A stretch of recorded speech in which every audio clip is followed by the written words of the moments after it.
Kenya. Kakaa kidogo, akatafuta minzi zingine, akafika huko. Amefanya nyumba moja miezi 6. Saa hii ako Kenya.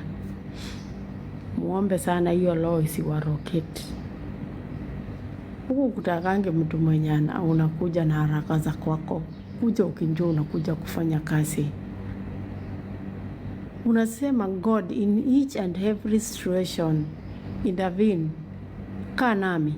Kaa nami ni usiku sana. Unaambia Mungu, wewe usiniache, kaa na mimi in each and every situation. Na it will be well. Saa unakuja nyumba moja unafanya miezi 8 unaenda Kenya. Pesa una. Yaani umekuwa tu wa kuenda na ndege, na ukifika Kenya sasa unaanza tena stress. Unitafutia kazi, sijui huko sijui kukoaje.